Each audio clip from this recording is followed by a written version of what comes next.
If you like Pokémon, chances are very likely you've at least heard of the Pokémon trading card game. The classic card game has existed within Pokémon's multimedia franchise almost as long as the games themselves. The trading card game is even older than the Pokémon anime, if you can believe it. If you simply say the phrase Pokémon TCG, most could tell you what those 3 letters stand for. But what about the Pokémon TFG? Anybody remember that? Today we're going to talk about one of Pokémon's most intriguing and most forgotten physical games. The Pokémon Trading Figure game debuted in late 2006 and early 2007, depending on what region you lived in, and seemed to be Pokémon's attempt to capitalize on the growing trend of miniature figure games. The mid-2000s were a big time for figure games, such as Mage Knight, HeroClix, and HeroScape. Pokemon looked to enter the market in a big way, with important names like Tsunekazu Ishihara designing the game and Kyoto sculpting the figures. The figures themselves are gorgeous. They're bigger than many other trading figures at the time, and while my collection might not be the largest, there are a handful of really awesome poses they chose for some of these. While the release format varies from region to region, the game generally relied on a mix of starter sets, where you get a trainer and guaranteed figures, and random packs, where you get a mix of guaranteed figures with a blind random one hidden from the purchaser. Figures come with different black and white rings that you can add to each base. Theoretically, if you collected enough, you should have enough rings of each color to mix and match to make your team a different color from your opponents. Opening the secret figure is always the most fun. You never know what you're gonna get. Both international and US figure sets also had an extremely rare version of figures. International figures included Pearl, which have an off-white coat of paint for the whole thing. The US got Crystal figures, which have them in a see-through plastic material. The gameplay, while simple when compared to other trading figure games at the time, is a lot of fun and had surprising strategic depth. Your main goal is simply to take one of your Pokémon into the opponent's goal. There's a basic map for 3-on-3 battles, and the main map which expands gameplay up to 6-on-6. Each figure has a variety of information, from movement points, which dictate how many spaces you can move a figure on your turn, to static abilities to attack information. In general, the game's best attackers all seem to have low movement, so finding a mix between power and utility on your team is key. What made this game unique, for better and for worse, is that each figure has a spinning base instead of a stationary one. Whenever 2 figures reach adjacent spaces on the board, you can choose to start a battle by having a spin-off. Yay! Spinning! Criminally, a Hitmontop figure was never produced. Each figure has multiple colored areas, and depending on which one you land on, your outcome in the battle will change. If you roll a red, you lose to everything else and miss. If you roll a blue, you will dodge any incoming attack. If you roll a white, that's a damaging attack, which will beat any white with a weaker damage number. If you and your opponent both roll white, the higher number wins, knocking your opponent's Pokémon off the board and sending them to the Pokémon Center. And finally, purples beat whites. They also beat other purples that have less stars in the attack name. These attacks don't deal damage, but they often create special conditions, such as moving opposing figures on the board or disabling them. You might also be wondering what the trainer figures do. They're all exactly the same, with a high chance of success and a small slot for failure. Even though they're all the same in function, this is one of the very few times that you can collect figures of important Pokémon trainers, and even gym leaders, which I always thought was awesome. In each battle, you can also bring in 3 trainer cards, which come in the starter sets and packs. Only 8 of them exist in the first set, and they provide a striking resemblance to regular Pokémon trading cards, just horizontal instead of vertical. To use a trainer card, you spin your trainer. Hit miss and your turn ends, but if you hit success, you can use one of your 3 cards once in a game. It might sound complicated, but I found the game very easy to jump into and play. There are many different strategies to learn, such as avoiding battle to keep an important opponent locked inside of the Pokémon Center. Games can run long, but I never seem to get bored of them. So here's where things take a dark turn.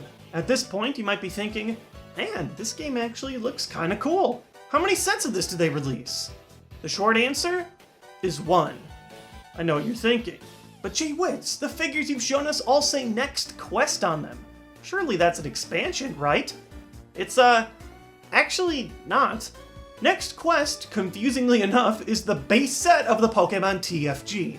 I guess they meant that the trading figure game was the next quest in Pokémon physical games, but I don't know, it's really confusing. There was also an official second set called Groundbreakers that was planned for 2008, but its release was pushed back month after month until eventually, in mid-2009, when Pokémon announced that the entire game was cancelled. Before it was too late, some Groundbreakers product made it to store shelves. Only hardcore collectors have been able to track down the full set, but as far as I can tell, sealed packages of Groundbreakers just simply don't exist anymore.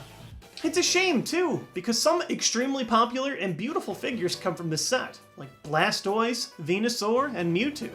Going even deeper than this is an unreleased third TFG set, which was planned for 2009. It never got an official name, but it saw test figures show up at promotional events, and eventually from Asia onto the grey market. This set even added new elements, such as Burn, Frozen, and Golden attacks with increased priority, like Extreme Speed. So why did the TFG get cancelled after just one set? The game is fun, the figures look great, and people obviously love Pokémon, so how could it fail? From what I can see, there are three major reasons. For one, the TFG has a much higher cost than their main line, the trading card game. Now, I obviously don't have the price figures for the cost of producing product, but I do know this. The Pokémon TFG products sold for around $10 to $15 each, and require a molding, assembling, and painting process for each one. The Pokémon trading card game sells boosters at around $4, with theme decks at around $12, but the cards are literally sheets of cardboard. Yes, I know Pokémon prints all kinds of plastic figures, but these ones came specifically for a game. The casual consumer was probably more driven to regular stationary figures instead of ones that come with numbers, a spinner, and a part of a grand scheme that many might not have wanted to play in. 2. The TFG wasn't very competitive. The first step for the TFG was to introduce it to existing Pokémon trading card game leagues, and then maybe over time roll out some kind of organized tournament structure. The biggest issue with the TFG is that it doesn't quite attract a core competitive audience. While there are many reasons behind this, one of the biggest I can find was the spinners. The fundamental problem with the spinner is not only that it's luck-based, but that it could potentially encourage players to practice their spinning to make sure they land in the best results. There's just no way to police this. The closest solution I can think of is having a third neutral party to do all the spins for both players, but you can't realistically do this in a real tournament setting.